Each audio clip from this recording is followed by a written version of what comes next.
You're sitting by a fire. You bring something to your lips, inhale slowly, and feel your whole body loosen. Your shoulders drop. Your eyes go heavy.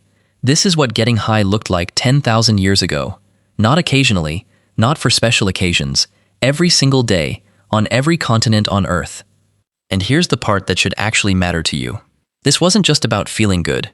Some researchers believe it affected how your ancestors slept, how they handled pain, how they managed stress, in a world that was actively trying to kill them daily. This habit may have shaped human survival itself. Ancient people in Africa were doing it. Ancient people in Asia were doing it. Ancient people in the Americas, completely cut off, no contact, no shared language, were doing the exact same thing. Nobody has ever properly explained why an entire species, scattered across the whole planet, landed on the same daily habit. Until now. Go back to that man by the fire for a second. Look closer this time. Now imagine this wasn't rare, and it wasn't a one-off moment you happened to catch him in. Imagine every single person in his life did this. His parents did it, their parents did it. As far back as anyone in his world could remember, or tell stories about, this was simply how life worked. Now here's where it gets genuinely strange, because this isn't guesswork. This is buried in the ground, waiting to be found. Archaeologists working in Central Asia have uncovered charred cannabis seeds inside burial sites dating back over 2,500 years, sealed inside wooden containers called braziers. And here's the key detail. These seeds weren't eaten, they were burned, deliberately, which means someone made a conscious choice to inhale the smoke, not consume the plant as food. Travel further east into ancient China, and residue analysis on pottery fragments has revealed something even older. Deliberate alcohol fermentation, dating back more than 9,000 years. Not an accident of spoiled fruit. Actual intentional production, refined enough to be repeated again and again. And on the completely opposite side of the planet, in South America, archaeologists studying ancient dental ware and preserved leaf remains have traced coca leaf chewing back at least 8,000 years. A habit so consistent, it left physical evidence on human teeth. Now here's the part that should genuinely stop you in your tracks. None of these groups ever met each other. There were no trade routes connecting early Chinese fermenters to coca chewers in the Andes, to cannabis users in Central Asia. No shared language, no possible way for one group to have copied the idea from another. These are three completely isolated populations, separated by oceans and thousands of miles and centuries of history. And yet, working entirely alone, with completely different plants, completely different climates, and completely different available resources, they all arrived at the exact same underlying idea. Find something in your environment capable of altering how your mind and body feel, and build it, deliberately, into daily life. So was this just an enormous coincidence? Three unrelated groups happening to stumble onto similar behavior by chance? Or is there something wired much deeper into human biology? Something that made this outcome almost inevitable, no matter where humans ended up settling on the planet? Because here's the thing. It doesn't stop at three regions. This same exact pattern shows up almost everywhere humans existed, on nearly every continent, in nearly every early civilization we have evidence for. And once you see the full scale of it laid out side by side, you will never think about ancient daily life the same way again. Let's go region by region now, and pay close attention, because a pattern is about to reveal itself, one piece at a time. Start in Africa. Khat, a flowering plant chewed for its mild stimulant effect, wasn't used casually there. It wasn't something people reached for out of boredom. It suppressed appetite during brutal, multi-day treks across harsh terrain, and it kept hunters and travelers alert during long stretches where falling asleep at the wrong moment, in the wrong place, could genuinely get you killed. This was functional. This was survival equipment, in plant form. Deeper into Central Africa, iboga root tells a different story entirely. This substance, far more intense in its effects, wasn't used for endurance at all. It was reserved for something much bigger, tribal initiation ceremonies, administered carefully by elders, believed to open a direct line of communication with ancestors. Not recreation, ritual, structured, deliberate, and taken seriously enough to be entrusted only to specific people at specific moments in a person's life. Now travel across the ocean to the Andes Mountains in South America. Thin air, brutal altitude. Coca leaf chewing wasn't casual here either. It suppressed both hunger and altitude sickness, two things that could genuinely kill a person in that environment if left unmanaged. And deeper into the Amazon rainforest, ayahuasca emerges, a brewed combination of specific plants that, mixed together correctly, produce intense altered states. Crucially, this was almost never used alone. It required trained specialists, structured ceremonies, and careful preparation, never something casual, never something taken lightly. Here's what should be sinking in by now, if you're paying attention to the pattern forming across every single one of these examples. This was never really about getting high for its own sake. Every single substance we've covered so far had a specific job to do.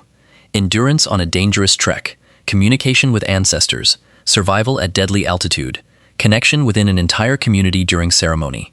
The altered state itself was almost secondary. What actually mattered was what that state allowed a person, or an entire group, to do.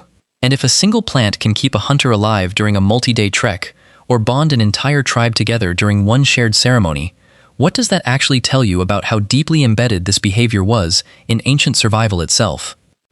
Because we haven't even reached the region with the longest, strangest, most well-documented history of all yet. That's where the timeline gets genuinely hard to believe, and it's coming up next. Asia is where this entire story gets almost impossible to believe, because the timeline here goes back further than anything we've covered so far, and once you hear it, you'll understand why researchers keep circling back to this region. Cannabis likely originated somewhere in Central Asia, and burial sites scattered across the region, some dating back well over 2,500 years, have produced remarkably consistent evidence. Wooden braziers, buried alongside the dead, still containing chemical residue that matches high-potency cannabis, not the low-potency hemp used for rope or fabric. Ancient people weren't accidentally burning some incidental plant. They were deliberately selecting cannabis specifically for its psychoactive properties, and burning it during funerals, a ritual tied directly to death and whatever came after it. But here's where it gets even stranger. Opium goes back further still, over 5,000 years, all the way back to Mesopotamia, in what's now modern-day Iraq. Sumerian clay tablets, among the oldest written records human beings have ever produced, contain what many scholars believe is a direct reference to opium. In their own language, they called it the joy plant, 5,000 years ago. Written down, documented, on purpose. Now stop and actually sit with that timeline for a second, because it should genuinely mess with your sense of history. Writing itself, the invention that lets us have any record of the past at all, is barely older than this specific habit. Humans figured out how to alter their own consciousness with plants at almost exactly the same moment they figured out how to permanently record history for the first time. Which one do you think came first? Take a guess. You might be wrong. From Mesopotamia, opium spread outward across the entire ancient world. It shows up in Egyptian medical texts, prescribed specifically for pain. It shows up in Greek writings, referenced by physicians and philosophers alike.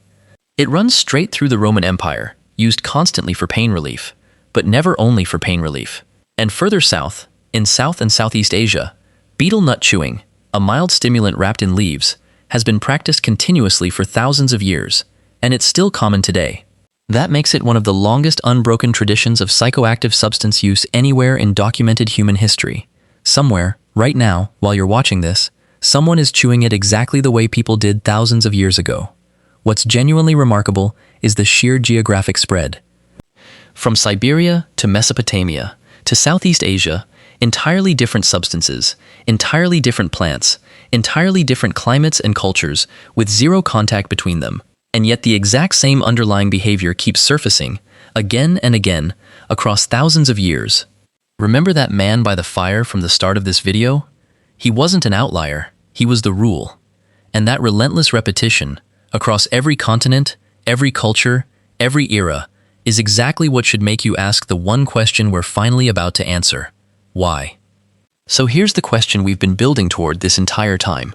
Why did this exact behavior show up independently, across nearly every early human civilization, on completely different continents, with zero possible contact between any of them? Researchers who study this pattern point to 3 overlapping explanations. And I want you to notice something as we go through these. None of them are as simple as, it just felt good. Stick with me, because the last one changes how you'll see this whole video. The first is pain.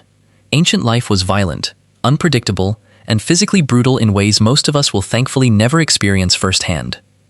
Injuries from hunting, from childbirth, from conflict, from simple accidents, and there was no modern medicine standing by to help any of it. Opium wasn't recreation for most people using it. For a huge portion of ancient populations, it was the only available treatment for genuine, serious suffering. Picture the worst pain you've ever felt in your life, and now picture your only option being a plant, or absolutely nothing at all. The second is endurance. Picture living in a world where food was never guaranteed, where your next meal depended entirely on how far you could travel or how long you could keep working without collapsing. Anything that suppressed hunger or extended physical stamina wasn't a luxury in that world. It was a genuine survival advantage. A hunter who could push further on less food had an edge that could be the difference between his family eating that week or not eating at all. And the third reason might actually be the most important one of all, the one that ties everything in this entire video together: bonding. Passing a drink, a pipe, or a leaf around a shared fire created something powerful, a single moment that pulled an entire group into one shared experience together. Altered states were frequently treated as a direct line of communication with ancestors or spirits, which gave tribal leaders a structured, trusted way to make major decisions that an entire community would accept and follow without conflict. Now stack all three of those together in your head: pain relief, endurance, bonding. Once you see them side by side like that, this entire behavior stops looking like an indulgence, or a coincidence, or some primitive habit people fell into out of boredom around a fire with nothing better to do. It starts looking like one of the most important survival tools your ancestors ever developed, quietly disguised as ritual, hiding in plain sight for thousands of years, across every single continent they ever settled on. And here's what should genuinely unsettle you before we get to the final part of this video. None of this stayed locked away in the ancient world. It didn't disappear when history moved on without it. It became something you have almost certainly interacted with yourself, in some form, without ever once realizing where it actually came from, or just how far back the thread really goes. Here's the part that should genuinely get under your skin, because none of this actually stayed in the ancient world. It didn't fade away when history moved on. It became the foundation of things you interact with right now, today, without ever once thinking about where they actually came from. That opium referenced on Sumerian clay tablets 5,000 years ago, follow that thread forward far enough, through Egyptian medicine, through Greek and Roman use, through centuries of refinement, and you land directly on modern pharmaceutical painkillers. The exact same plant your ancestors turned to when nothing else existed to manage pain is still, in a modified form, sitting in medicine cabinets around the world right now. The fermentation techniques discovered independently in ancient China over 9,000 years ago became the basis for essentially every alcoholic drink produced today. Every glass raised at a celebration, every toast, every bottle opened at the end of a long week traces back to that same original instinct. Find something that alters how you feel and share it, deliberately, with the people around you.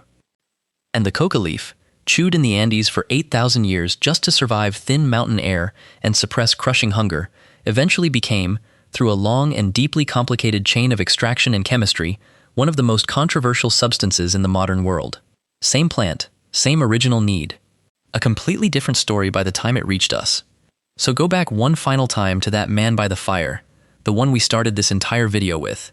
Eyes heavy, shoulders loose. It's tempting, honestly, to picture him as someone with nothing better to do, wasting an afternoon, killing time, because there was nothing else on his schedule. But by now, you know that's exactly backwards. In a world with no medicine, no guaranteed food, and no safety net waiting to catch him if something went wrong, what he was doing by that fire might have been one of the most important things he did all day. Pain relief, when nothing else existed to offer it. Endurance, when the next meal was never promised. Connection to every single person sitting around that fire with him, bonded by the exact same ritual. And it wasn't unique to him. It wasn't unique to his tribe, or his region, or his moment in history. From Central Asia to Mesopotamia to the Andes to the heart of Africa, completely different people, completely cut off from each other, kept arriving at the exact same answer, over and over again, for thousands of years, because the need itself was universal. He wasn't escaping his life that night by the fire. He was surviving it, the same way his parents had, the same way their parents had before them, using whatever the earth around him happened to offer. And somewhere, in some form, in some ritual you've probably taken part in, without ever thinking twice about it, that same instinct is still alive in you too.